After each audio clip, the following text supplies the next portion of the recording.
Hello guys, मैं हूं Deepak Shrotriya, assistant professor department of physics.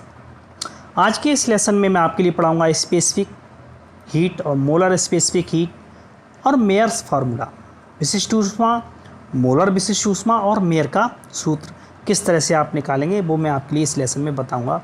सबसे पहले हम पढ़ते हैं स्पेसिफिक हीट, विशिष्ट ऊष्मा क्या होती है। जब भी किसी ऑब्जेक्ट को हम हीट देते हैं, भाई आप सीधी सी बात है, जब भी किसी ऑब्जेक्ट को आप हीट देंगे तो क्या होगा, उसका टेम्परेचर क्या होगा, बढ़ जाएगा। हीट दोगे तो बढ़ेगा ही। बाई एक्सपेरिमेंटल किसी वस्तु को दी गई हीट की मात्रा वस्तु के द्रव्यमान व ताप वृद्धि के अनुक्रमानुपाती होती है। अब भाई वस्तु का द्रव्यमान के अनुक्रमानुपाती होगी, मतलब जितना ज़्यादा द्रव्यमान होगा या जितनी ताप वृद्धि ज़्यादा होगी और हीट भी उतनी ही ज़्यादा होगी। भाई मास ज़्यादा है किसी वस्तु को, बड़ी वस्तु हो तो उसको आपको ज़्यादा हीट देनी पड़ेगी, छोटी है तो कम हीट देनी पड़ेगी, मास पर डिपेंड करती है। और ज़्यादा हीट दोगे तो टेम्परेचर भी उसका बढ़ेगा, कम हीट दोगे टेम्परेचर घटेगा। मतलब क्या हुआ, दोनों पर ये क्या हो गया, अनुक्रमानुपाती हुआ, मतलब प्रोपोर्शनल हुआ। इट मीन्स यदि सिस्टम का जो है, मतलब वस्तु का, ऑब्जेक्ट का जो मास है वो यदि m हो और उसको q कैलोरी हीट देते हैं, उसका टेम्परेचर में कितना इंक्रीजिंग होती है, डेल थीटा की इंक्रीजिंग हो, डेल थीटा डिग्री सेल्सियस की वृद्धि हो, क्या m मास की वस्तु के लिए q कैलोरी हीट देने पर। तो q equal to q proportional क्या होगा, q proportional m into del theta, इस वाली लाइन से आपका ये, ठीक है।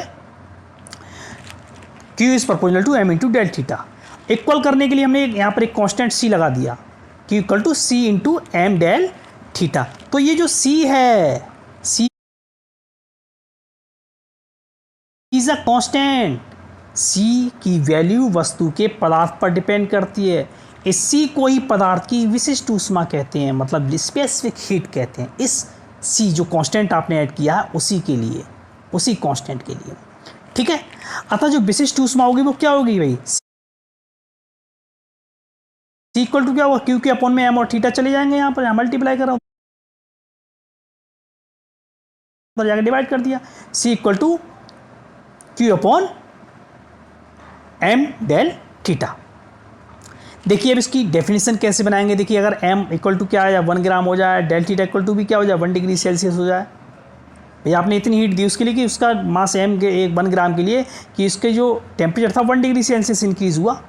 तो देन उस कंडीशन में जब आप 1 अप्लाई करोगे तो c इक्वल टू क्या आ जाएगा, q आ जाएगा, c इक्वल टू q आ गया। इट मीन्स जो डेफिनेशन आप बनाएंगे वो क्या बनाएंगे, अतः किसी पदार्थ के 1 ग्राम का टेम्परेचर 1 डिग्री सेल्सियस बढ़ाने के लिए आवश्यक ऊष्मा की मात्रा को उस पदार्थ की विशिष्ट ऊष्मा कहते हैं। इसका मात्रक क्या होगा, कैलोरी प्रति ग्राम प्रति डिग्री सेल्सियस। कैलोरी तो ये हो गया, पर ग्राम पर डिग्री सेल्सियस, देखो है नहीं इससे, कैलोरी पर ग्राम पर डिग्री सेल्सियस। या यदि m जो किलोग्राम में ले रहे हैं तो इसका जो मात्रक होगा, जो यूनिट होगी वो क्या होगी, जूल प्रति किलोग्राम प्रति डिग्री सेल्सियस होगी। अब हम चलते हैं Cp और Cv की तरफ कि Cp और Cv क्या होते हैं। है तो ये भी स्पेसिफिक हीट। Cp का मतलब क्या होता है, Cp specific heat constant pressure पर, P4 प्रेशर, स्थिर दाब पर विशिष्ट ऊष्मा, specific heat at constant pressure. Constant pressure पर डिफिनेशन वही है, बस आपको क्या लगाना है यहाँ पर, कांस्टेंट प्रेशर पर। किस पर, कांस्टेंट प्रेशर पर किसी गैस के 1 ग्राम द्रव्यमान का टेम्परेचर 1 डिग्री सेल्सियस बढ़ाने के लिए ऊष्मा की आवश्यकता होती है। इसे स्थिर दाब पर गैस की विशिष्ट ऊष्मा को कहते हैं। मतलब जितनी भी ऊष्मा की आपको आवश्यकता हुई 1 ग्राम जो मास है उसका टेम्परेचर 1 डिग्री सेल्सियस बढ़ाने के लिए, उसको क्या बोलते हैं, गैस की विशिष्ट ऊष्मा कहते हैं। इसे Cp से रिप्रेजेंट करते हैं। अब Cv क्या होती है, Cv मतलब कांस्टेंट वॉल्यूम पर, इस तरह ही चेंज करना है, ये कांस्टेंट प्रेशर पर होता है, ये कांस्टेंट वॉल्यूम पर। कांस्टेंट वॉल्यूम पर किसी गैस के 1 ग्राम द्रव्यमान का टेम्परेचर 1 डिग्री सेल्सियस बढ़ाने के लिए जितनी ऊष्मा की आवश्यकता होती है उसे स्थिर आयतन पर गैस की विशिष्ट ऊष्मा कहते हैं, specific heat of constant volume कहते हैं। इसे Cv से रिप्रेजेंट करते हैं, ठीक है। बी से आप समझ जाओ, Cv से है, सुफिक्स में बी है। Cp और Cv के मात्रक जो होते हैं वो क्या होते हैं, कैलोरी पर ग्राम पर डिग्री सेल्सियस होते हैं, दोनों की मात्रक सेम होते हैं। अब हम बात करते हैं ग्राम अणुक विशिष्ट ऊष्माएं क्या होती हैं। मोलर स्पेसिफिक हीट क्या होती है? यदि किसी गैस के 1 ग्राम अणु को गर्म किया जाए या 1 मोल को गर्म किया जाए तो 1 डिग्री सेल्सियस ताप बढ़ाने के लिए ऊष्मा की मात्रा स्थिर आयतन तथा स्थिर दाब पर क्रमशः कितनी होती है? mcb तथा mcp होंगी, जहाँ m क्या है? गैस का अणु भार है। ऊष्मा की ये मात्राएं ग्राम अणुक ऊष्माएं कहलाती हैं। इन्हें Cb और Cp से रिप्रेजेंट करते हैं। किससे? Cb और Cp से। अब ये मत करना यार मैचिंग हो रही है, मैचिंग नहीं।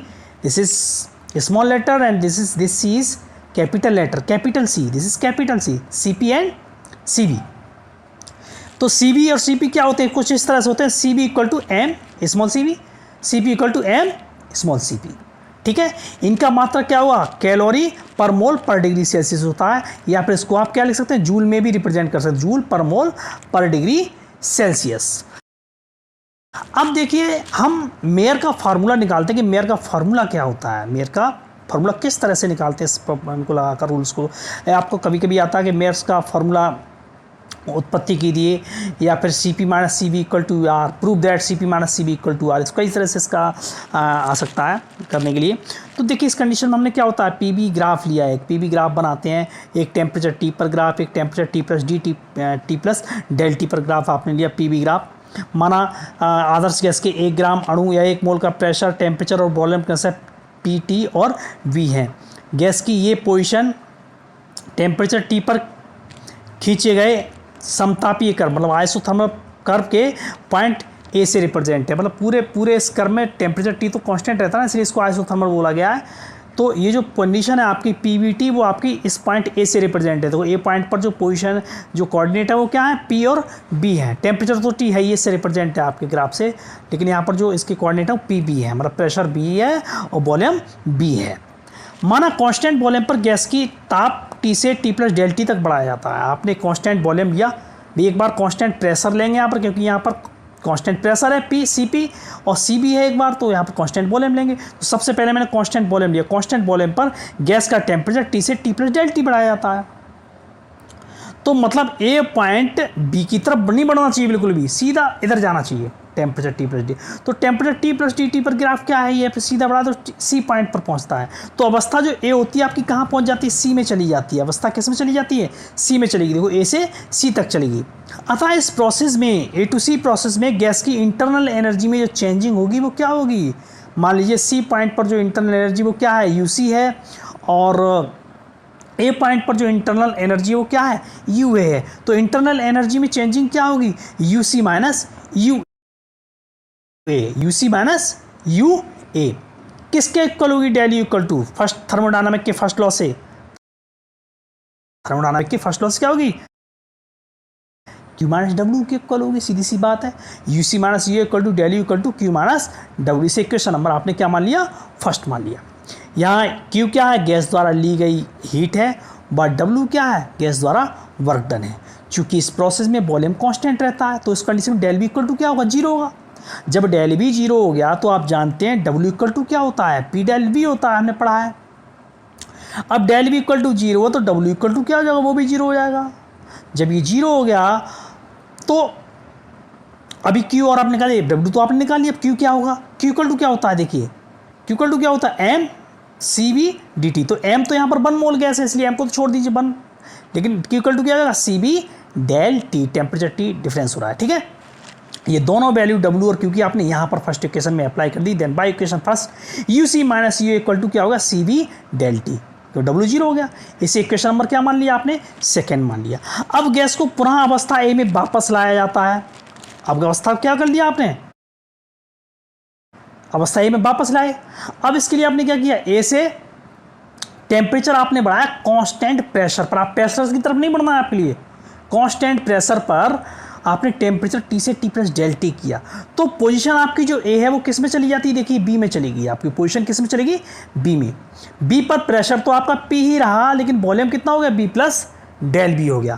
भाई सी पर तो पी प्लस डेल पी हो गया था प्रेशर, और वॉल्यूम बी ही रहा था, लेकिन यहाँ पर प्रेशर पी कांस्टेंट है अभी, और वॉल्यूम क्या होगा? V plus del V. देखो यहाँ से यहाँ आ गया ना वॉल्यूम, इधर की तरफ बढ़ा नहीं बढ़ा ये।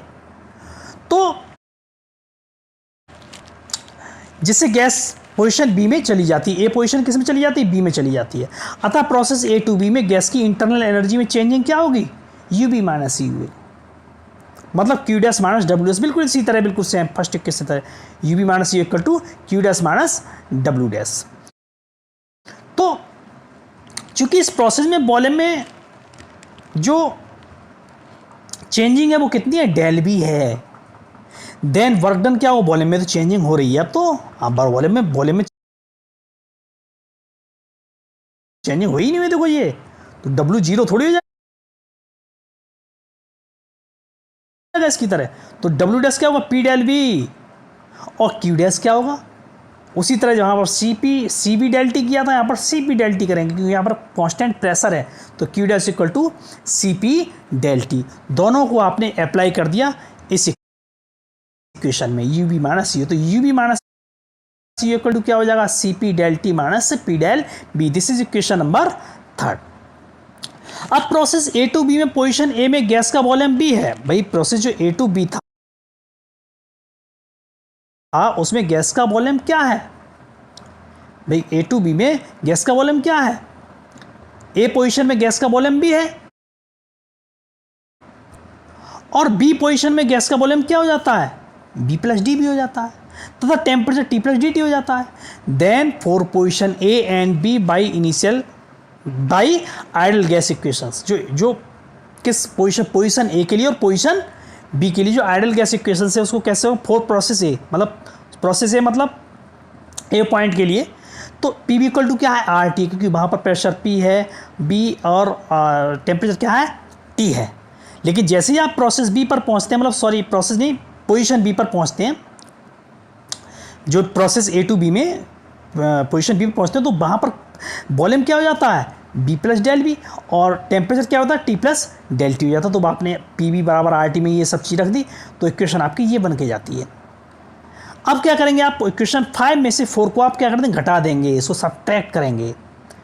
तो पहले आप इक्वेशन 5 को सही से लिख लीजिए, खोल के इसको पी की जब अंदर मल्टीप्लाई करेंगे, P V into P del V, इस तरह से P into P del B equal to R T plus R del T, और जो 4 इक्वेशन है 5 में से आपने घटा दी, P B plus minus cut जाएगा, R T plus minus cut जाएगा, क्या बचेगा? P del B equal to R del T, P del B equal to R del T. Apply this equation in equation third equation में जैसे ही आपने इसको apply किया P del we की जगह, तो क्या बन गया equation? U B minus U equal to C P del T minus R del